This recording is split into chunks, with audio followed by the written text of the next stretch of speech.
بسم الله الرحمن الرحيم الحمد لله رب العالمين والصلاة والسلام على سيدنا وحبيبنا وشفيعنا ونور بصرنا وراحة صدرنا مولانا محمد وعلى آله أجمعين الطيبين والطاهرين ومن سار على نهجه إلى يوم الدين رب اشرح لي صدري ويسر لي أمري واحلل عقدة من لساني يفقهوا قولي. رسول اللہ صلی اللہ علیہ وسلم کی ہجرت اور مسجد نبوی کی تعمیر وغیرہ کی اسٹڈی ہم لوگوں نے کر لی تھی اچھے طریقے سے. اب ہم اس پوائنٹ پہ ہیں جب نبی صلی اللہ علیہ وسلم نے مسجد کی تعمیر کر لی ہے. مسجد کی تعمیر کے سلسلے میں کچھ احادیث اور کچھ واقعات تھے وہ آپ کے سامنے آ چکے ہیں. دو تین پوائنٹس اسی میں کنٹینیو کرتے ہیں. وہ یہ کہ جب مسجد کی تعمیر ہو گئی تو بخاری وغیرہ کی روایت میں آتا ہے حضرت عائشہ صدیقہ رضی اللہ عنہا بیان کرتی ہیں کہ جب ہم مدینے آئے تو مدینے آنے سے پہلے پانچوں نمازیں جو تھی وہ دو دو رکعت ہوا کرتی تھی. یعنی فجر کی نماز بھی دو رکعت، ظہر بھی دو رکعت، عصر بھی دو رکعت، مغرب بھی دو رکعت اور عشاء بھی دو رکعت. اور یہ پانچ نمازیں کب فرض ہوئی تھیں؟ معراج کے موقع پر فرض ہوئی تھیں. معراج سے پہلے جو ہے صحابہ کرام صبح و شام کی دو نمازیں پڑھا کرتے تھے، لیکن ان کی باضابطہ فرضیت نہیں تھی، ہے نا، ان کا باضابطہ نظام نہیں تھا. نماز پڑھتے تھے کیونکہ نماز تو اولین یعنی اسلام کے اولین وقت سے جو ہے نماز شریعت کے اندر موجود تھی، لیکن اس کی فرضیت، اس کا ایک ضابطہ اور ایک پراپر انسٹیٹیوشنلائزڈ وے میں نماز جو ہے وہ معراج کے موقع پہ فرض ہوئی 5 وقت. اور ان 5 وقتوں میں بھی جو ہے وہ نماز کی رکعت کی تعداد دو دو تھی، ہے نا، بخاری کی روایت میں آتا ہے. پھر عائشہ صدیقہ رضی اللہ عنہ بیان کرتی ہیں کہ جب ہم مدینہ تشریف لے آئے تو ظہر کی نماز، عصر کی نماز اور عشاء کی نماز، ان تینوں نمازوں کو 2 کے بجائے 4 کا کیا گیا. یعنی اگر آپ دیکھیں ظہر کی فرض نماز کتنی ہوتی ہے؟ 2 کے بجائے 4 رکعت ہوتی ہے. عصر کی نماز کتنی ہوتی ہے؟ 4 رکعت ہوتی ہے. عشاء کی نماز 4 رکعت ہوتی ہے. ٹھیک ہے. فجر کی نماز کو 2 رکعت ہی رہنے دیا گیا اور مغرب کی نماز کو 3 رکعت کر دیا گیا. تو اس طریقے سے جو موجودہ نظام ہے رکعت کا، موجودہ جو تعداد ہے رکعت کی، وہ مدینے آ کے لیجسلیٹ ہوئی ہے. یعنی فجر میں فرض نمازوں کا ہی ذکر کر رہا ہوں ابھی. فجر میں 2 رکعت، ظہر میں 4 رکعت، عصر میں 4 رکعت، مغرب میں 3 رکعت اور عشاء میں 4 رکعت. ٹھیک ہے نا. تو یہ فرض نمازیں جو ہیں وہ یہ ان کی تعداد کل اتنی ہے. ٹھیک ہے. اب ایک اور اہم بات اس میں یہ ہوتی ہے کہ جن بھائیوں کا سوال ہے اس کو انشاءاللہ بچا کے رکھیں، وہ لاسٹ میں انشاءاللہ سوال جواب کے لیے سیشن میں وقت دیا جائے گا تو اس میں آپ پوچھ لیں. تو ایک چیز. دوسری چیز یہ کہ جب مسجد نبوی کی تعمیر ہو گئی اور نماز وغیرہ جو ہے جماعت سے ہونے لگی اور نبی صلی اللہ علیہ وسلم کی امامت میں جو ہے صحابہ کرام انصار و مہاجرین نماز ادا کرنے لگے تو نماز کا وقت تو سب کو معلوم تھا. جیسا کہ آپ جانتے ہیں کہ بخاری میں ایک روایت موجود ہے حضرت جبرائیل کی امامت والی، جس کو امامت جبرائیل، اس حدیث کو کہتے ہیں امامت جبرائیل. ٹھیک ہے. یعنی مکے کے اندر ہی رسول اللہ صلی اللہ علیہ وسلم پہ جب نماز فرض ہو گئی تھی 5 وقت، تو اس کے بعد ہی جبرائیل نے آ کے 2 دن تک مسلسل نبی صلی اللہ علیہ وسلم کو حرم شریف کے پاس نماز پڑھائی تھی. ٹھیک ہے نا. اور 2 دن جو نماز پڑھائی تھی وہ ہر نماز کے وقت کے ابتدائی اور انتہائی وقت میں پڑھائی تھی. ٹھیک ہے. تو جیسے مثال کے طور پہ یعنی اگزامپل لے لیتے ہیں مغرب کا. تو مغرب کی نماز پہلے دن جو ہے جبرائیل نے پڑھائی علیہ السلام رسول اللہ صلی اللہ علیہ وسلم کو بالکل ابتدائی وقت میں، جیسے ہی سورج غروب ہوا فوراً پڑھا دی. اور دوسرے دن جو ہے وہ جب یعنی مغرب میں کافی مدت گزر گئی اور اندھیرا دھیرے دھیرے کر کے چھانے لگا تو اس وقت یعنی مغرب کا جو اخیر وقت ہوتا ہے اس میں جبرائیل تشریف لائے اور انہوں نے جو ہے وہ نماز پڑھائی. وائس سب کے لیے بریک ہو رہی ہے یا صرف آپ کے لیے بریک ہو رہی ہے؟ باقی لوگوں کو میری آواز صاف آ رہی ہے؟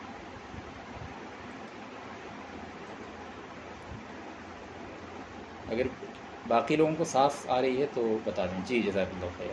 ٹھیک ہے. تو جن لوگوں کو نہیں آ رہی اس کا مطلب ان کے سائڈ نیٹ ورک کا تھوڑا سا پرابلم ہے، تو کوشش کیجیے سننے کی انشاءاللہ تعالی، اس پہ بھی اللہ تعالیٰ آپ کو اجر دے گا.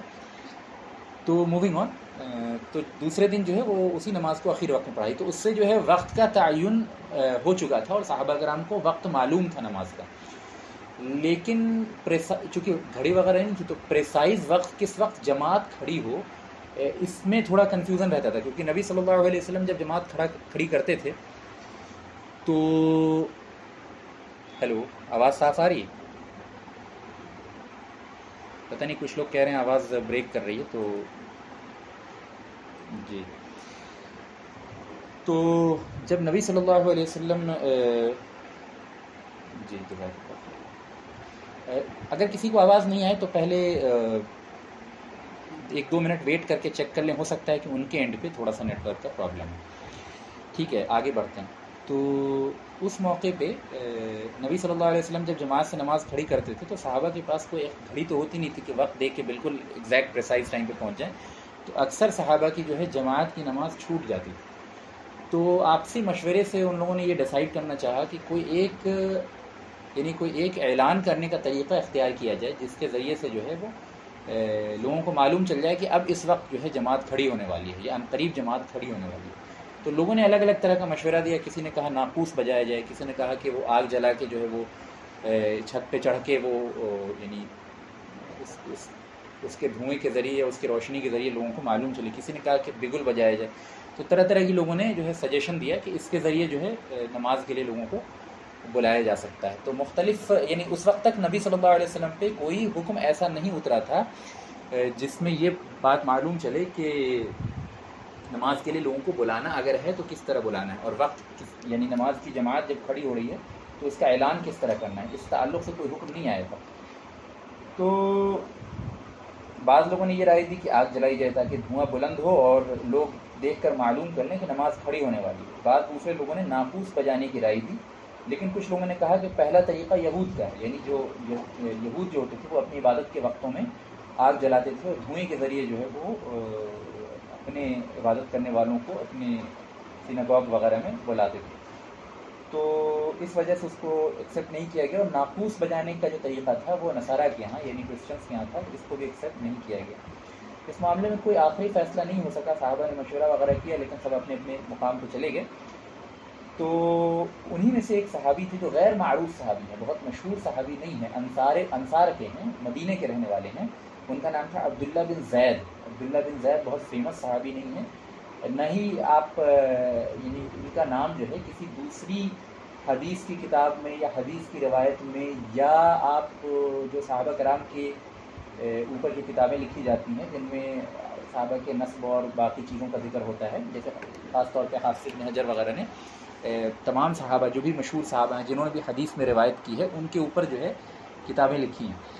تو حافظ ابن حجر بھی بیان کرتے ہیں کہ یہ جو صحابی ہیں یعنی عبداللہ بن زید انصاری، یہ اتنے غیر معروف تھے کہ اس واقعے کے علاوہ کبھی ان کا ذکر کسی حدیث کی کتاب میں آیا نہیں، نہ ہی انہوں نے کوئی دوسری حدیث روایت کی ہے نبی صلی اللہ علیہ وسلم سے، اور ان کے بارے میں کوئی انفارمیشن نہیں ہے. یہاں تک کہ جو یعنی انسائکلوپیڈیا سمجھے جاتے ہیں رجال کے معاملے میں، حدیث کے دا پیپل آف حدیث کے بارے میں انسائکلوپیڈیا سمجھے جاتے ہیں، جو روات کی سب سے زیادہ نالج رکھتے ہیں ان میں بہت بڑا نام ہے حافظ ابن حجر. انہوں نے بھی جو ہے ان کے بارے میں صرف اتنا ہی لکھا ہے کہ یہ وہی صحابی ہیں جن کا ذکر اذان کے کانٹیکسٹ میں آیا ہے. ٹھیک ہے نا. تو غیر معروف ہے لیکن اللہ کی مرضی تھی کہ انہی کے ذریعے جو ہے اذان کا حکم جو ہے لوگوں کے اوپر واضح ہو. تو انہوں نے خواب میں دیکھا کہ ایک شخص جو ہے ناقوس لیے جا رہا ہے، ناقوس جو بجایا جاتا تھا جس کو کرسچنس وغیرہ یا نصارہ جو ہے مدینہ کے یوز کرتے تھے عبادت کے لیے بلانے کے لیے. تو انہوں نے خواب میں دیکھا کہ ایک شخص ناقوس لے جا رہا ہے. تو یہ حضرت عبداللہ بن زید نے اس سے کہا کہ اے بندہ کیا تو یہ ناقوس مجھے بیچے گا؟ تو اس شخص نے کہا کہ اس ناقوس کا تم کیا کرو گے؟ عبداللہ بن زید نے کہا کہ میں اس کے ذریعے نماز کے لیے لوگوں کو بلاؤں. تو اس شخص نے کہا کہ اس سے اچھا طریقہ میں تمہیں بتاتا ہوں. چنانچہ اس نے اذان کے الفاظ، جو بھی اذان کے الفاظ ابھی ہم سنتے ہیں نا، اذان جن الفاظ کے ساتھ ہوتی ہے اللہ اکبر اللہ اکبر اشہد ان لا الہ الا اللہ، وہ پوری اذان، اس کے الفاظ جو ہیں اور کتنی بار کس لفظ کو ریپیٹ کرنا ہے، یہ ساری تفصیلات کے ساتھ جو ہے عبداللہ بن زید کو اس شخص نے بتا دی. صبح ہوئی تو عبداللہ بن زید نے آ کر رسول اللہ صلی اللہ علیہ وسلم کو اپنا خواب سنایا. تو رسول اللہ صلی اللہ علیہ وسلم نے فرمایا یہ سچا خواب ہے، اٹھو اور بلال رضی اللہ عنہ کو یہ الفاظ بتاتے چلے جاؤ. تو عبداللہ ابن زید نے یہ تمام الفاظ جو ہے بلال رضی اللہ عنہ کو بتا دیا، اور بلال رضی اللہ عنہ نے اس کو پکار کے مسجد کی دیوار پہ چڑھ کے انہی الفاظ کو پکارا تاکہ اس کے ذریعے جو ہے نماز کے لیے بلایا جائے۔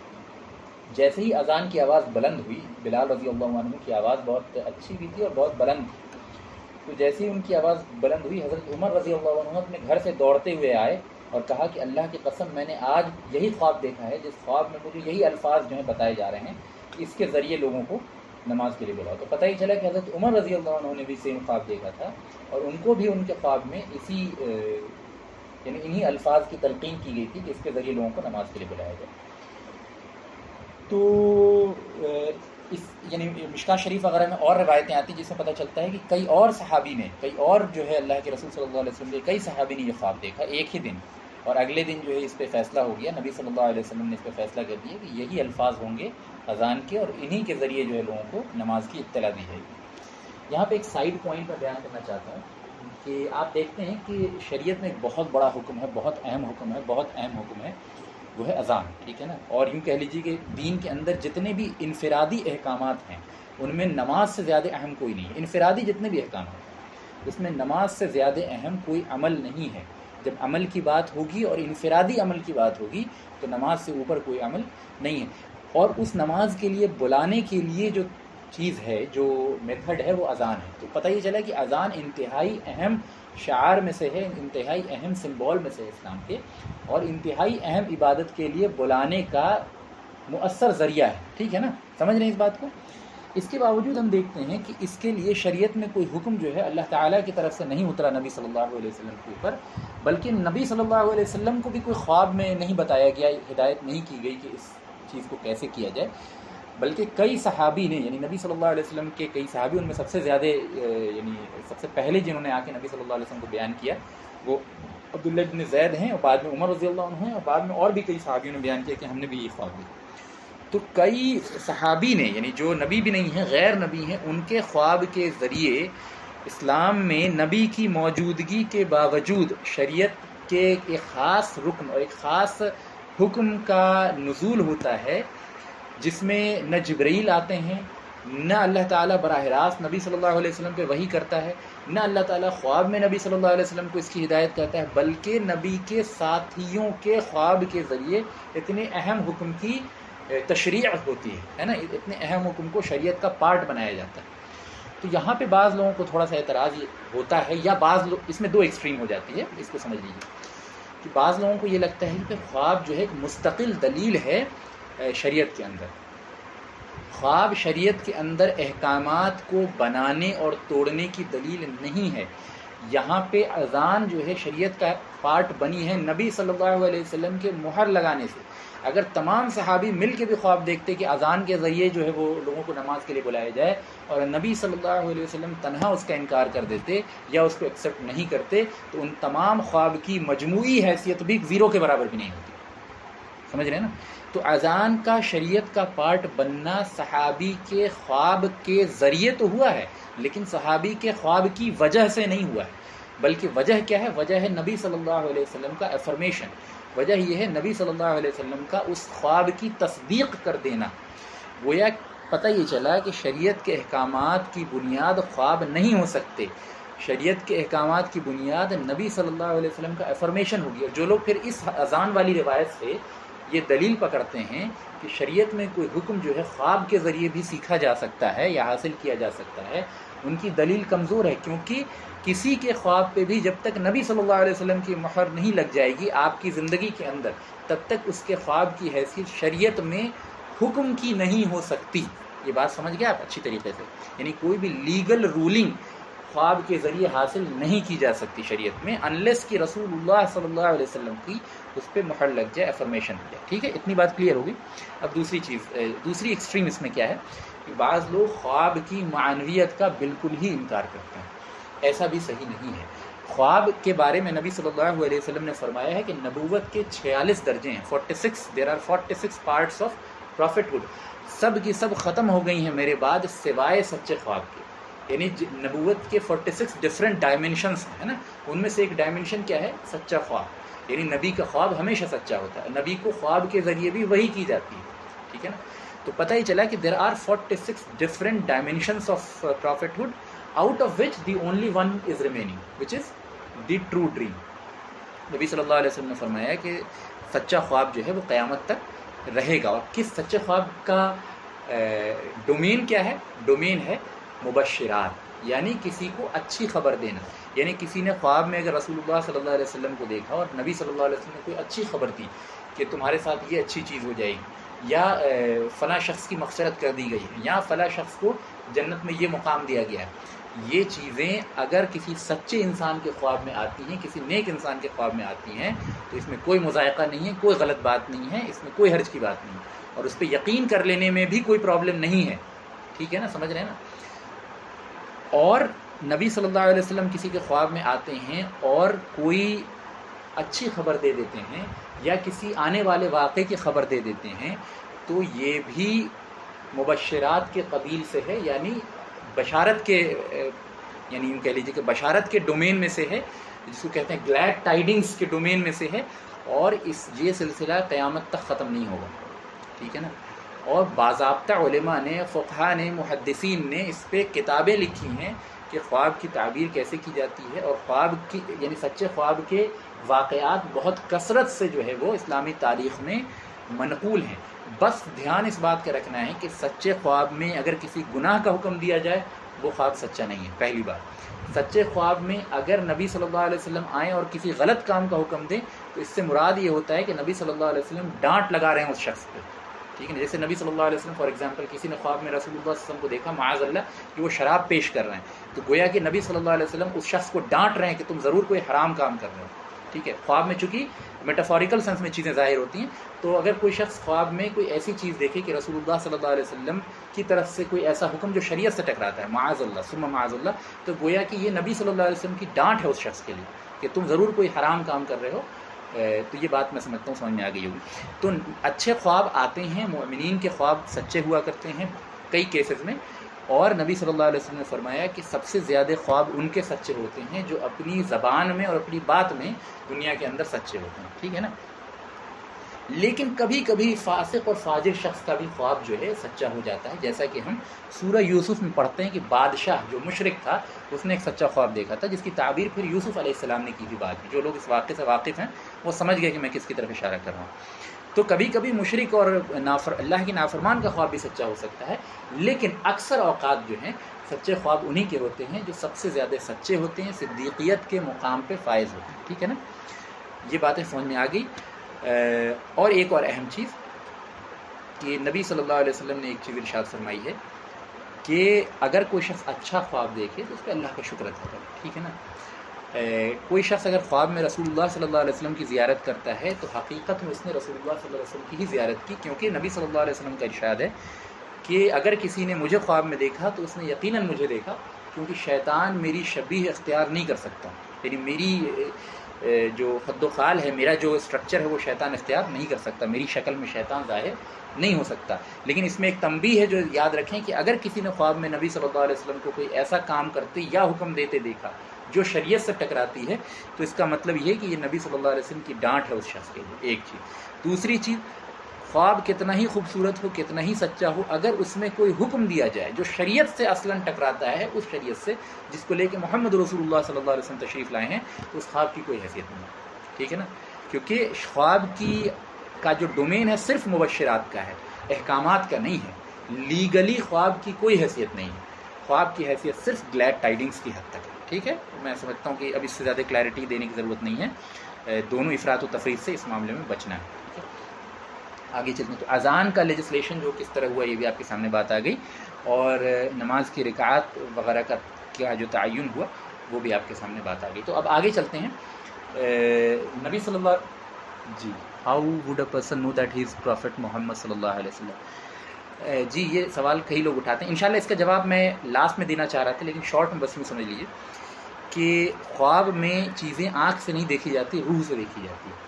اور روح جو ہوتی ہے نا, اللہ تعالیٰ نے روح کے اندر یہ مادہ دیا ہے کہ ایک روح دوسرے روح کو پہچان سکتی ہے, ایون اس کے شکل اس نے نہیں دیکھی ہو. اگر آپ میں سے کوئی شخص میری بات سے ریلیٹ کر پائے تو غور کیجئے گا کہ بسا اوقات کیا ہوتا ہے کہ آپ خواب میں کسی شخص کو دیکھتے ہیں اور اس شخص کو اس کی اپنی شکل میں نہیں دیکھتے، کسی دوسری شکل میں دیکھتے ہیں، لیکن پھر بھی آپ پہچان لیتے ہیں کہ یہ فلاں شخص. کیوں؟ کیونکہ خواب میں جب آپ کسی کو دیکھتے ہیں تو اس کی شکل و شباہت کے بنا پہ نہیں دیکھتے، بلکہ روح جو ہے روح کو دیکھتی ہے. تو چونکہ روح ارواح جو ہے مومنین کی ارواح وہ نبی صلی اللہ علیہ وسلم سے آشنا ہے، نبی صلی اللہ علیہ وسلم کو پہچانتی ہیں، لہٰذا آنکھ سے اگر کسی نے نبی صلی اللہ علیہ وسلم کو نہیں بھی دیکھا ہے تو بھی جب وہ خواب میں دیکھے گا تو اظہر من الشمس ہوگا، بالکل بین یقین ہوگا کہ اس نے نبی کو ہی دیکھا ہے. اگر تھوڑا بھی شک ہے تو اس نے نبی کو نہیں دیکھا ہے. یعنی جب خواب میں کوئی شخص نبی صلی اللہ علیہ وسلم کو دیکھے گا تو اس میں رتی برابر بھی، رائی کے دانے کے برابر بھی شک موجود نہیں ہوگا. اگر شک ہے تھوڑا سا بھی دل میں تو پھر اس نے نبی صلی اللہ علیہ وسلم کو نہیں دیکھا ہے. ٹھیک ہے، تو واضح یقین ہو جائے گا، علم الیقین ہو جائے گا. جیسے آپ آنکھ سے کسی چیز کو دیکھتے ہیں تو جس طرح یقین ہو جاتا ہے تو اسی طرح ویسے بھی یقین کی کیفیت پیدا ہوتی ہے.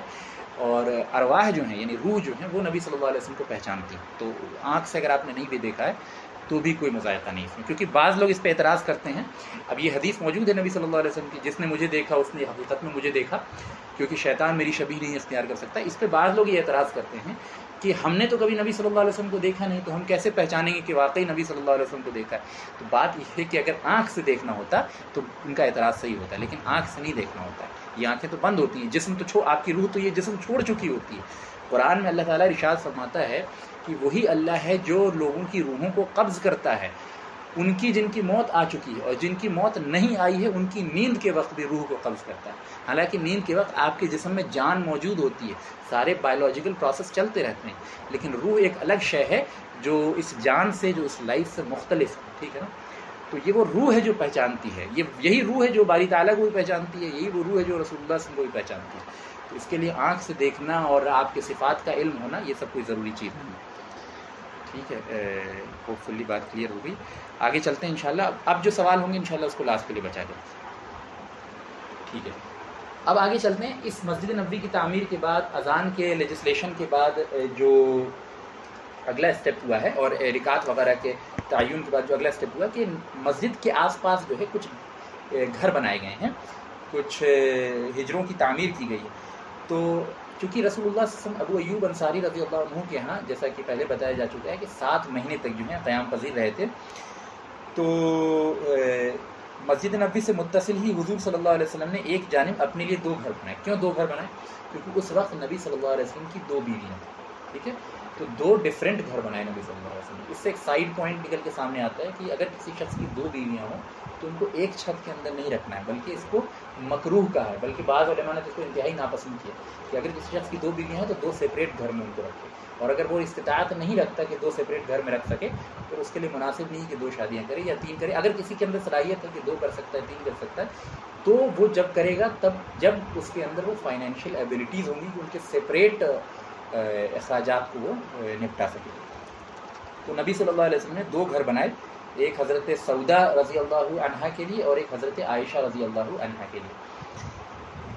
ٹھیک ہے، چلیے آگے چلتے ہیں. ابن سعد کا بیان ہے کہ یہ گھر بھی کچی اینٹوں کے تھے، کھجور کی ٹٹیوں پر گاڑے کا لیپ کر کے حجرے الگ الگ کیے گئے تھے. اب دیکھیے کتنا معمولی سا گھر تھا نبی صلی اللہ علیہ وسلم کا. کھجور کے پتوں کی ہی چھت ڈالی گئی تھی اور دروازوں پر کمبل ڈال دیے گئے تھے. چنانچہ علامہ حسن بصری، امام حسن بصری کو کون نہیں جانتا ہے؟ حسن بصری بہت بڑے امام ہیں، تابعین ہیں، اور علی ابن ابی طالب رضی اللہ عنہ کے اسٹوڈنٹ ہیں. اور یہ نبی صلی اللہ علیہ وسلم جب کی وفات ہو گئی تھی اس کے بعد پیدا ہوئے ہیں. حضرت عمر بن خطاب رضی اللہ عنہ کے دور خلافت میں پیدا ہوئے ہیں، لیکن جب حضرت علی کے دور میں یہ جوان تھے تو انہوں نے حضرت علی رضی اللہ عنہ سے علم حاصل کیا، عبداللہ ابن مسعود رضی اللہ عنہ سے علم حاصل کیا، اور بہت سارے اور صحابی سے علم حاصل کیا. تو اجلت تابعین میں سے ہیں، بہت جلیل القدر تابعین میں سے ہیں، اور تابعین میں بہت بلند مقام ہے. سعید ابن مسیب کے بعد، ٹھیک ہے نا، اویس قرنی وغیرہ کے بعد یہ سب سے اونچا مقام تابعین میں اگر کسی کا ہے تو امام حسن بصری کا ہے رضی اللہ عنہ و رحمہ اللہ. تو امام حسن بصری فرماتے ہیں کہ میں لڑکپن میں بلوغت سے پہلے نبی صلی اللہ علیہ وسلم کے گھروں میں گیا ہوں. اب یہ وفات کے بعد کی بات ہے، نبی صلی اللہ علیہ وسلم کی وفات کے بعد کی بات ہے. فرماتے ہیں چھتیں اتنی نیچی تھیں کہ میں ہاتھ اٹھا کر ان کو چھو سکتا تھا. اور یہ ایک 10 سال کا لڑکا کا ہے، یعنی 9-10 سال کی بلوغت سے پہلے. جیسے 11 سال ان کی عمر رہی ہوگی تو مشکل سے 5.5 فٹ ہائٹ رہی ہوگی آن این ایوریج اگر بتایا جائے. تو فرماتے ہیں کہ میں ہاتھ اٹھا کے جو ہے وہ چھتوں کو چھو لیتا تھا. تو مشکل سے چھت کی جو یوں کہہ لیجیے کہ اونچائی ہوگی وہ 7 فٹ ہوگی. اگر آپ تصور کریں کہ ہمیں 7 فٹ کے اونچے مکان میں اور چھوٹے سے 7 یعنی جس کی چھت 7 فٹ کی ہو اور جس کا ڈائمنشن یعنی کہ 6x8 اور 6x7 اس طرح کا ڈائمنشن ہو گھر کا, اس میں اگر ہمیں رکھ دیا جائے تو ہمارے لیے تو زندان کی حیثیت ہو جائے گی, ہمارے لیے تو قید خانے کی حیثیت ہو جائے گی. بلکہ یوں کہہ لیجیے کہ سالیٹری کنفائنمنٹ بھی جو ہوتا ہے نا آج کے وقت میں, وہ بھی اس سے بڑا ہوتا ہے جو نبی صلی اللہ علیہ وسلم کا گھر تھا. تو فرماتے ہیں کہ میں چھتیں اتنی نیچی تھی کہ میں ہاتھ اٹھا کے جو ہے چھتوں کو چھو سکتا تھا. امام بخاری نے اپنی تاریخ, امام بخاری کی صحیح بخاری کے علاوہ ایک تاریخ پہ بھی کتاب ہے, اس میں لکھتے ہیں کہ حضور صلی اللہ علیہ وسلم کے دروازوں کو انگلیوں کے ناخن سے ٹھوکا جاتا تھا کیونکہ کنڈیاں نہیں تھیں. یعنی اگر کسی کو نوک کرنا ہوتا تھا تو انگلی کے ناخن سے نوک کرتے تھے کیونکہ کنڈی تھی نہیں نوک کرنا. تو اس طریقے کی یوں کہہ لیجیے کہ سادگی کی انتہا تھی نبی صلی اللہ علیہ وسلم کے پاس, جو سرور کونین ہیں, جن کو کہا جاتا ہے دونوں جہاں کے مالک ہیں. چنانچہ ایک شاعر نے بڑی اچھی بات کہی ہے کہ سرور کونین ہیں وہ پاس کچھ رکھتے نہیں, سارے جہاں کی دولت ہے آپ کے خالی ہاتھوں میں, ہے نا. تو یہ نبی صلی اللہ علیہ وسلم کا طرز زندگی تھا. اس کے بعد کیا ہوا, ان ہجروں کی تعمیر ہونے کے بعد جو ہے, ان ہجروں کی تعمیر کے بعد جو ہے اللہ کے رسول صلی اللہ علیہ وسلم کے کچھ رشتہ دار جو مکے کے اندر بھی موجود تھے, جو ہجرت نہیں کر پائے تھے, ان کو بلانے کا انتظام کیا. چنانچہ آپ صلی اللہ علیہ وسلم نے زید بن حارثہ اور اپنے آزاد کردہ غلام ابو رافع, اچھا زید بن حارثہ کو ہم لوگ بہت اچھے طریقے سے جان چکے ہیں کہ یہ نبی صلی اللہ علیہ وسلم کے پہلے غلام تھے, بعد میں آپ صلی اللہ علیہ وسلم نے انہیں بیٹا بنا لیا, اور ابھی بھی یہ بیٹے کی حیثیت سے کی تھے. البتہ جنگ احزاب سے پہلے تو یہ حکم نازل ہوگا کہ یہ جو منہ بولے بیٹے کی لیگل حیثیت نہیں ہے نا. وہاں پھر ہم تفصیل سے بات کریں گے. ہم نے زید بن حارثہ پہ باضابطہ ایک سیپریٹ لیکچر دیا تھا, غالباً لیکچر نمبر 26, ٹھیک ہے, آپ چاہیں تو ری وزٹ کر سکتے ہیں.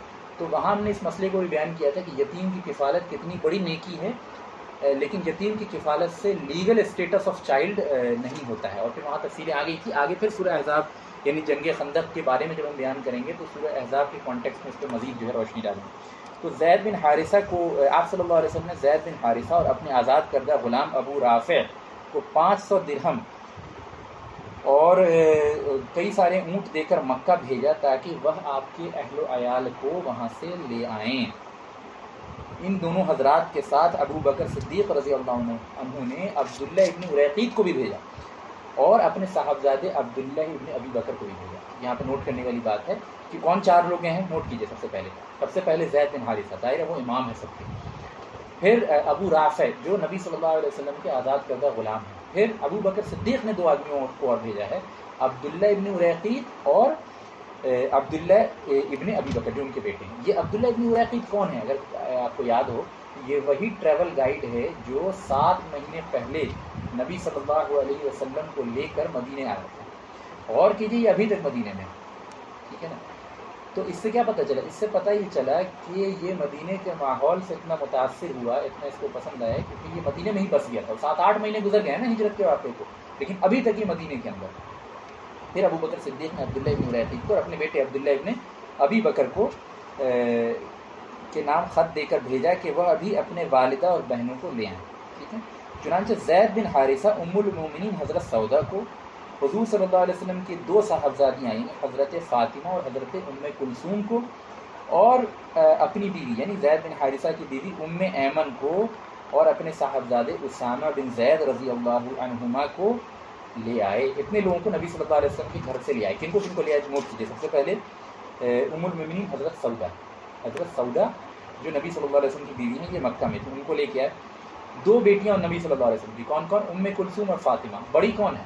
ام کلثوم بڑی ہے, فاطمہ چھوٹی ہے, ٹھیک ہے نا. اور پھر اپنی بیوی ام ایمن یعنی زید بن حارثہ کی بیوی ام ایمن. ام ایمن کون ہے؟ پھر سے یاد کیجیے. ام ایمن وہ باندی غلام تھیں جو عبداللہ جو رسول اللہ صلی اللہ علیہ وسلم کے والد ہیں ان کی باندی تھی, اور یہی ام ایمن ہے جنہوں نے سب سے پہلے نبی صلی اللہ علیہ وسلم کو دودھ پلایا تھا, اگر آپ کو یاد ہوگا. تو دیکھیے کہ پھر بعد میں نبی صلی اللہ علیہ وسلم نے ان کو آزاد کر کے زید بن حارثہ نے سے نکاح کروا دیا. تو ٹھیک ہے, یہ ہو گئے. اور اپنے بیٹے اسامہ بن زید کو بھی نبی صلی اللہ علیہ وسلم سے بہت محبت تھی, اور نبی صلی اللہ علیہ وسلم کو بھی ان سے بہت محبت تھی, ٹھیک ہے نا. ان کو محب رسول کہا جاتا تھا, محب رسول, نبی صلی اللہ علیہ وسلم کا محبوب, ٹھیک ہے. جب بڑے بڑے صحابی کو کوئی بات نبی صلی اللہ علیہ وسلم کے پاس سفارش کرنے سے گھبراتے تھے تو اسامہ بن زید رضی اللہ عنہما جو ہیں وہ جاتے تھے نبی صلی اللہ علیہ وسلم کے پاس. ہاں نبی صلی اللہ علیہ وسلم کی بیٹیوں میں سے ایک حضرت زینب رضی اللہ عنہا کو نہیں لا سکی کیونکہ ان کے شوہر ابو العاص نے آنے کی اجازت نہیں دی. ابو العاص ابھی تک مشرک ہی تھے. ٹھیک ہے. حضرت عبداللہ بن ابی بکر یہ یعنی ابو بکر کے بیٹے ان کے ساتھ کون کون آئے؟ ام رومان آ گئی. حضرت اسما کون ہے؟ اسما ابو بکر صدیق کی بیٹی اور حضرت عائشہ یہ ابو بکر صدیق کی دوسری بیٹی ہیں, نبی صلی اللہ علیہ وسلم کی دوسری بیوی. ٹھیک ہے نا. ان تینوں کو لے کے عبداللہ ابن ابی بکر رضی اللہ عنہما یہ جو ہیں مدینے تشریف لائے. ٹھیک ہے. تو اس طریقے سے نبی صلی اللہ علیہ وسلم کی اور کہہ لیجیے کہ ابو بکر صدیق رضی اللہ عنہ کی فیملیز جو ہیں ان کے ساتھ پھر مدینے میں تشریف لے آئیں. اگلے سلائیڈ پہ چلتے ہیں. اب جو ایک اہم ٹاپک ہم کور کرنے جا رہے ہیں وہ ہے مواخات, ہے نا, نظام مواخات کہتے ہیں یا the agreement of brotherhood. The agreement of brotherhood یہ نبی صلی اللہ علیہ وسلم نے یہ ایکشن لیا ہے فوراً اس کے بعد, یعنی جب ان کی فیملیز آ گئیں, حجروں کی تعمیر ہو گئی, مسجد نبوی وغیرہ کی تعمیر ہو گئی, تو آپ صلی اللہ علیہ وسلم نے ایک ایگریمنٹ کیا کہ مہاجرین جو وہاں سے آئے تھے مکے سے ہجرت کر کے, ان کو کسی ایک انصار کا یعنی کسی بھی انصاری صحابی کا بھائی بنا دیا آپ صلی اللہ علیہ وسلم. تو اس کا ریزن, اس کی ضرورت کیوں پڑی؟ سب سے پہلے اس کو سمجھیے. اس کی ضرورت اس لیے پڑی کہ ہم دیکھتے ہیں کہ مہاجرین جو ہیں مکہ سے مدینہ جب ہجرت کر کے آئے ہیں تو اپنا مال, اپنا گھر, اپنا کھیت کھلیان, اپنی یوں کہہ لیجیے کہ جو بھی پراپرٹی ان کی تھی وہ سب کچھ, ایون سونا اور جو بھی پراپرٹی کا جو بھی فارمیٹ ہو سکتا تھا, ساری چیزیں جو ہے مکے میں چھوڑ کے چلے آئے تھے. کیوں؟ کیونکہ اگر کچھ لوگ مال وغیرہ لے کے نکلنا بھی چاہتے تھے تو مکہ کے قریش جو ہیں انہیں لوٹ لیتے تھے, انہیں نہیں جانے دیتے تھے, جیسا صہیب رومی کا واقعہ آپ پڑھ چکے ہیں. تو جب یعنی مہاجرین جو ہیں وہ ہجرت کر کے مدینہ پہنچے ہیں تو بالکل بے یار و مددگار تھے. ان کے پاس کوئی فائنینشیل سپورٹ کا کوئی ذریعہ نہیں تھا, اور ایسا بھی نہیں تھا کہ امپلائمنٹ جو ہے یعنی ان کی جاب لگ چکی تھی, وہاں پہنچتے ہی جاب کرنی شروع کرتے اور اگلے مہینے سے ان کی تنخواہ آنے لگتی. ایسی یعنی کہ جس طرح سے ہماری لائف جو ہے ویل اسٹیبل لائف ہوتی ہے اور ایک پراپر انکم کا سورس ہوتا ہے, ظاہر ہے ان کا ویسا نہیں تھا. تو جب یہ مدینہ پہنچے ہیں تو رہنے کے لیے تو ڈپینڈنٹ تھے ہی, کھانے پینے تک کے لیے یعنی ہر چیز کے لیے جو ہے وہ مہاجرین جو ہیں وہ انصار کے اوپر ڈپینڈنٹ تھے. اس کے نتیجے میں نبی صلی اللہ علیہ وسلم نے یہاں پہ ضروری سمجھا کہ وقتی طور پہ ایک ایگریمنٹ قائم کیا جائے کہ انیشیل لیول پہ مہاجرین کا کوئی سپورٹ سسٹم بنایا جائے. اس سپورٹ سسٹم میں یہ ہو کہ جتنے انصار کے صحابی ہیں, مدینے کے صحابی ہیں, ان میں سے جو بھی ویل آف ہیں وہ ایک مہاجر کو اپنا بھائی بنا لے. اور یہ بھائی کون بنائے گا؟ اپنی مرضی سے نہیں, نبی صلی اللہ علیہ وسلم بنائے گا. اور ظاہر ہے نبی نے اگر کسی کو کسی کا بھائی قرار دیا ہے تو اس چیز میں ایک تقدس ہے, اس چیز میں ایک تعظیم ہے, اس میں بڑی اہمیت ہے. ٹھیک ہے. اگر اپنے مرضی سے چوز کر لیتے تو بہت ساری پرابلم اور کھڑی ہو سکتی تھی, ہر کسی کو اپنے پسند کا بھائی نہیں ملتا. لیکن اگر رسول اللہ صلی اللہ علیہ وسلم نے طے کر دیا ہے تو چونکہ انصار مدینہ کے اندر فداکارانہ اور اطاعت کا جذبہ انتہائی درجے میں موجود تھا, تو جب نبی صلی اللہ علیہ وسلم نے اس چیز کو طے کیا تو انصار نے اس کو جو ہے سر آنکھوں پہ رکھا, سمعنا و اطعنا کے جذبے کے ساتھ, کہ ہم نے سنا اور ہم نے اطاعت کی, کہ جذبے کے ساتھ اس چیز کو قبول کیا. چنانچہ ہم دیکھتے ہیں کہ جو یعنی کہ انصار مدینہ ہیں وہ انہوں نے کوئی کمی نہیں چھوڑی, کسی بھی اعتبار سے کوئی کمی نہیں چھوڑی کہ جن کو ان کا بھائی بنایا گیا ہے ان کو ہر قسم کی سہولت, آرام, آسائش اور ضرورت کے پورے ہونے کا نظام بنایا جائے, اور کسی بھی اعتبار سے جو ہے ان کو تکلیف نہ ہونے دی جائے. اور چونکہ نبی صلی اللہ علیہ وسلم کا حکم تھا تو اتنے بڑھ چڑھ کے انہوں نے یہ کام کیا ہے, اتنے آگے بڑھ کے انہوں نے کام کیا ہے کہ انصار مدینہ جو ہیں وہ اپنے باغ میں لے جاتا اپنے مہاجر بھائی کو اور کہتا ہے کہ یہ باغ ہے, میں اس کو آدھا آدھا بانٹ دیتا ہوں, آدھا تمہارا آدھا میرا. یہ میرا گھر ہے, اس کو میں آدھا کر دیتا ہوں, بیچ میں دیوار کھڑی کر دیتا ہوں, آدھا تمہارا آدھا میرا. یہ زمینیں دیکھ رہے ہو یہ میری ہیں, آدھی تمہاری آدھی میری. یہ کیٹلس دیکھ رہے ہو یہ میرے 100 بھیڑ بکریاں ہیں, 50 تمہارے 50 میری. یہ 2 بیویاں ہیں میری, اگر تمہیں کوئی پسند آ رہی ہے تو بولو میں اسے طلاق دیتا ہوں, تم ایک سے شادی کرو. یعنی اتنی زیادہ سیریسلی اس مسئلے کو لیا کہ مہاجرین کو شکایت تو دور، مہاجرین کو پریشانی ہونے لگی اس سبب کی، اس درجے یوں کہہ لیجیے کہ ایثار کا جذبہ انصار کے اندر تھا۔ چنانچہ اللہ تعالیٰ نے جو ہے انصار کی تعریف کی ہے قرآن کے اندر، غالباً سورہ حشر کی آیت ہے کہ اللہ تعالیٰ ارشاد فرماتا ہے وَالَّذِينَ تَبَوَّعُوا الدَّارَ وَالْإِيمَانَ مِنْ قَبْلِهِمْ يُحِبُّونَ مَنْ حَاجَرَ إِلَيْهِمْ وَلَا يَجِدُونَ فِي صُدُورِهِمْ حَاجَةً مِّمَّا أُوتُوا وَيُؤْثِرُونَ عَلَىٰ أَنفُسِهِمْ وَلَوْ كَانَ بِهِمْ خَصَاصَةٌ۔ اللہ تعالیٰ ارشاد فرماتے ہیں کہ جو لوگ مدینے کے اندر سیٹلڈ تھے پہلے سے، یعنی انصار کا ذکر کر رہے ہیں، والایمان من قبلہم، اور ایمان لا چکے تھے ان سے پہلے، یعنی مہاجرین کے مدینے میں تشریف آوری سے پہلے ایمان لا چکے تھے، یحبون من ہاجر الیہم، وہ محبت کرتے ہیں ان سے جو ان کی طرف ہجرت کر کے آئے ہیں۔ یہ بہت بڑی شہادت ہے، کیونکہ کیا ہوتا ہے اکثر اوقات کیا ہوتا ہے کہ جس جگہ لوگ ویل آف رہ رہے ہوتے ہیں وہاں سے باہر سے لوگ آئیں، بالکل یوں کہہ لیجیے کہ فلی ڈپینڈنٹ ہو کے آپ کے اوپر آئیں، تو اس جگہ کے لوگ اکثر ایسے ریفیوجیز کو، ایسے امیگرینٹس کو انتہائی ناپسندیدگی کے ساتھ دیکھتے ہیں، جیسا کہ آپ دیکھتے ہیں کہ یوروپ وغیرہ میں، یعنی despite the fact that they claim to have human rights and all, but you see کہ امیگرینٹس کے ساتھ جو ان کا انتہائی وحشیانہ اور درندانہ سلوک ہوتا ہے اس کی انتہا نہیں۔ اور سبب کیا ہے؟ سبب یہی ہے کہ ان کو لگتا ہے کہ یہ ہمارا رزق کھا رہے ہیں، یہ ہمارا اکانومی کو ڈسرپٹ کر دیں گے، یہ جو ہیں وہ ہم پہ بوجھ ہو جائیں گے، جبکہ ایسی کوئی گورنمنٹ کی طرف سے کمپلشن بھی نہیں ہوتی کہ تمہیں ہر امیگرینٹ کو تم کو فیڈ کرنا ہے، ایسا کچھ نہیں ہوتا۔ اس کے باوجود اس درجے کی نفرت لوگوں کے اندر ہوتی ہے، اور یہ بہت کامن فیلنگ ہے، دنیا میں بہت سی اقوام کے اندر یہ چیزیں، لیکن انصار مدینہ وہ معزز اور وہ یوں کہہ لیجیے کہ یونیک لوگ ہیں جن کی تعریف اللہ نے قرآن میں کی ہے کہ یحبون من ہاجر الیہ، وہ محبت کرتے ہیں ان سے جو ان کی طرف ہجرت کر کے آئے ہیں، ولا یجدون فی صدورہم حاجۃ، اور اپنے دلوں میں بھی ان کے لیے کوئی بری چیز نہیں پاتے۔ یعنی بسا اوقات کیا ہوتا ہے انسان صبر کر لیتا ہے کسی کی ایذا پہ، کسی کی پریشانی پہ، لیکن دل جو ہے اس کا پوری طور پر ریکنسائل نہیں کر پاتا کہ یار یہ بندہ جو ہے میرے اوپر پورا ڈپینڈنٹ ہے، خود سے کچھ لے کے بھی تو آنا چاہیے تھا۔ انسان، شیطان تو کچھ بھی بہکا سکتا ہے نا انسان کو۔ تو اللہ تعالیٰ اس بات کی گواہی دے رہا ہے، اور اللہ جب گواہی دے رہا ہے تو حقیقتاً ان کے دل کی صفائی کی سب سے بڑی نشانی ہے کہ اللہ فرما رہا ہے وَلَا يَجِدُونَ فِي صُدُورِهِمْ حَاجَةً، وہ ان کے دلوں میں بھی تھوڑے ذرہ برابر بھی کوئی حاجت نہیں پاتے ان، یعنی مہاجرین کو لے کے، مما اوتو، ان چیز میں جو انہیں دی گئی، یعنی انصار مدینہ نے اپنی دولتیں لٹا دی مہاجرین کے اوپر، اور اس لٹانے کے بعد بھی اپنے دلوں میں تھوڑی سی بھی کجی نہیں پاتے کہ جو چیزیں مہاجرین کو دی گئیں، بظاہر اگر ان کے پوائنٹ آف ویو سے دیکھا جائے تو بغیر محنت کے دی گئی نا، حالانکہ آپ گریٹر کانٹیکس میں دیکھیں گے تو ظاہر ہے یہ جسٹیفائڈ تھا، کیونکہ مہاجرین نے ساری چیزیں قربانی دے کے دین کے خاطر ہی چلے آئے تھے نا، نبی صلی اللہ علیہ وسلم کے حکم پہ ہی چلے آئے تھے نا، ورنہ کیوں ابو بکر صدیق جو ہے اپنا پوری پراپرٹی چھوڑ کے یہاں چلے آئے تھے، ٹھیک ہے۔ تو اوور آل گریٹر کانٹیکسٹ میں بالکل یعنی وائبل اور سمجھ میں آتی ہے بات، لیکن اگر آپ بالکل میٹیریلسٹک پوائنٹ آف ویو سے انصار مدینہ کے پوائنٹ آف ویو سے دیکھیں تو یہ چیز ہو سکتی تھی نا ان کے دل میں کہ بھائی ہمیں اپنے مال کا آدھا انہیں دینا پڑ رہا ہے، بڑی شاق بات تھی، کوئی آسان بات نہیں تھی، یہ کوئی آسان بات نہیں تھی۔ اور نبی صلی اللہ علیہ وسلم نے یہ نہیں کہا تھا کہ آدھا آدھا تمہیں تقسیم کرنا ہے، نبی نے تو بس یہ کہا تھا کہ تم بھائی کی حیثیت سے ان کا خیال رکھو، کھانے پینے کا انتظام ہے، بنیادی چیزوں کا انتظام۔ لیکن انصار مدینہ نے اس پہ احسان کے درجے پہ چڑھ کے اور محسنین کے درجے پہ پہنچ کے جو ہے وہ اپنے تمام اموال کو آدھا آدھا تقسیم کر دیا۔ اسی کی تعریف اللہ تعالیٰ نے کی ہے کہ مما اوتو ویؤثرون علی انفسہم، اور انصار مدینہ اپنے اوپر مہاجرین کو ترجیح دیتے، اگر انہیں کوئی چیز محبوب ہوتی ہے اس کو پھر مہاجر کو دے دیتے، یہ بہت بڑی تعریف ہے۔ اگر یہ ایک بار کیا ہوتا نا انہوں نے تو کبھی قرآن میں اس کا ذکر نہیں آتا، کیونکہ وقتی جذبے کے تحت جو کام کیے جاتے ہیں۔ ایک منٹ ہولڈ پہ رہیے گا، ہاں بولو۔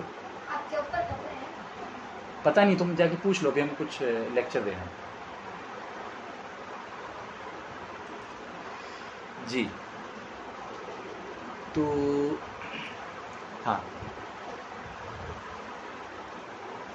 تو انصار مدینہ کی تعریف میں جو اللہ تعالیٰ نے صفات بیان کی کہ وَيُؤْثِرُونَ عَلَىٰ أَنفُسِهِمْ، کہ وہ مہاجرین کو اپنے اوپر ترجیح دیتے ہیں۔ تو میں یہ کہہ رہا تھا کہ اگر یہ عمل انہوں نے کبھی ایک بار کیا ہوتا تو ہرگز اس کا ذکر قرآن میں نہیں ہوتا، کیونکہ وقتی جذبے کے تحت جو ہے عمل کیا جائے تو وہ اتنی بڑی تعریف کا مستحق نہیں ہوتا کہ اس کو ایسے کلام میں اللہ تعالیٰ بیان کریں جو قیامت تک پڑھا جائے گا۔ گویا یہ انصار کی مستقل صفت تھی، اور مستقل طور پہ یہ چیز کر پانا، وَيُؤْثِرُونَ عَلَىٰ أَنفُسِهِمْ، کہ مہاجرین کو یا دوسروں کو اپنے اوپر ترجیح دینا، مستقل طور پہ دائمی طور پہ اپنا سیکنڈ نیچر بنا لینا، یہ انتہائی انتہائی انتہائی مشکل بات ہے، خدا کی قسم بہت مشکل بات ہے۔ وَلَوْ كَانَ بِهِمْ خَصَاصَةٌ، اور اس صورت میں بھی پریفرنس دیتے ہیں دوسروں کو اپنے اوپر جبکہ ان کو خود ضرورت ہوتی ہے، خود وہ ضرورت مند ہوتے ہیں، خود ان کو کمی ہوتی ہے، تب بھی وہ دوسروں کو پریفر کرتے ہیں۔ ایک تو یہ ہے کہ انسان جو ہے مالداری کے عالم میں ہو تو وہ دوسرے کو اپنے اوپر پریفر کر رہا ہے، یہ بھی بہت بڑی نیکی ہے، یہ بھی بہت بڑی نیکی ہے، یہ بھی بہت مشکل ہے، لیکن یہ چیز مزید مشکل ہو جا رہی ہے جب اللہ تعالیٰ کہہ رہا ہے وَلَوْ كَانَ بِهِمْ خَصَاصَةٌ، کہ وہ خود بھی ضرورت مند ہو تو بھی مہاجرین کو ترجیح دیتے ہیں۔ وَمَنْ يُوقَ شُحَّ نَفْسِهِ، اور جو نفس کی لالچ سے بچا لیا گیا فَأُولَٰئِكَ هُمُ الْمُفْلِحُونَ، تو یہی لوگ ہیں کامیاب ہونے والے۔ وہ انصار مدینہ کی تعریف میں قرآن کی بہترین شہادت ہے کہ ان کی کوالٹیز کے اوپر۔ دوسری جگہ اللہ تعالیٰ ارشاد فرماتا ہے وَالَّذِينَ آمَنُوا وَهَاجَرُوا وَجَاهَدُوا فِي سَبِيلِ اللَّهِ، کہ جو لوگ ایمان لائے اور جنہوں نے ہجرت کی اور جنہوں نے اللہ کی راہ میں جہاد کیا، وَالَّذِينَ آووا وَنَصَرُوا أُولَٰئِكَ هُمُ الْمُؤْمِنُونَ حَقًّا، اور جن لوگوں نے ان کی مدد کی یہ وہ لوگ ہیں جو سچے اور پکے مومن ہیں۔ گویا یہاں پہ مہاجرین کی بھی تعریف ہوئی، یہاں پہ انصار کی بھی تعریف ہوئی، اور اللہ تعالیٰ نے دونوں کے ایمان کی حقانیت کی گواہی دی ہے۔ اب آپ بتائیں، قرآن کھل کھل کے صحابہ کرام کے مجموعی ایمان کی تعریف کر رہا ہے، ان کو سمبول بتا رہا ہے۔ اب اگر کچھ لوگ یہ کہیں کہ صحابہ جو ہے نبی صلی اللہ علیہ وسلم کے وفات کے بعد مرتد ہو گئے تھے، یا صحابہ عامت الصحابہ منافق تھے، یا عام طور پہ صحابہ کے بارے میں یہ کہے کہ وہ ان کے اندر نفاق تھا یا وہ گناہگار تھے، اور صرف چند صحابی جو علی رضی اللہ عنہ، سلمان فارسی اور اہل بیت تھے، بس وہی حق پہ تھے، باقی تمام صحابی جو ہیں وہ گمراہ تھے اور نبی صلی اللہ علیہ وسلم کے زمانے میں ٹھیک تھے، بعد میں منافق ہو گئے تھے۔ اس طرح کی باتیں انتہائی بیہودی بھی ہیں، نص قطعی قرآن کے عین مخالف ہیں۔ قرآن مجموعی طور پہ صحابہ کرام کے ایمان کی بین اور واضح شہادت دے رہا ہے۔ اس کے بعد بھی اگر کوئی شخص اس کا انکار کرتا ہے تو وہ براہ راست یا تعویل کر کے قرآن کا انکار کر رہا ہے، ٹھیک ہے نا۔ اللہ تعالیٰ فرماتا ہے لہم مغفرۃ ورزق کریم، کہ ان کے لیے جو ہے مغفرت ہے اور بہت عزت والا رزق ہے۔ تو یہ انصار کی تعریف میں قرآن کی چند آیات ہیں۔ انشاءاللہ یہ چیز آگے کنٹینیو رہے گی، یہ بردرہڈ ایگریمنٹ آگے بھی کنٹینیو رہے گا، اور پھر اس کے بعد جو ہے دستور مدینہ کی اسٹڈی بھی جو ہے، جس میں 47 پوائنٹس ہیں، دی کانسٹیٹیوشن آف مدینہ جس کو کہتے ہیں، جو نبی صلی اللہ علیہ وسلم نے تیار کروایا تھا، اس کے 47 پوائنٹس ہیں۔ سارے پوائنٹس تو نہیں پڑھیں گے، لیکن جو اس میں اہم پوائنٹس ہیں ان کی ہم تفصیلی اسٹڈی کریں گے، تاکہ ہم سمجھیں گے کہ دا کانسٹیٹیوشن آف مدینہ کیا تھا۔ تو یہیں پہ اللہ تعالیٰ کے فضل سے آج کے لیکچر کو ہم اسٹاپ کرتے ہیں، اور اللہ تعالیٰ سے دعا کرتے ہیں کہ جو بھی بات ہم نے کی اس کو اللہ تعالیٰ قبول فرما لے، اور اگر اس میں کوئی خطا ہو گئی تو اللہ تعالیٰ اس کو معاف کر دے، اور ہمارے اور آپ کے دلوں سے جو ہے وہ اس کو غائب کر دے۔ آمین یا رب العالمین، والحمد للہ رب العالمین۔ اب انشاءاللہ تعالیٰ جن بھائیوں کا ٹاپک سے ریلیٹڈ کوئی سوال ہوگا تو وہ میں لے لوں گا۔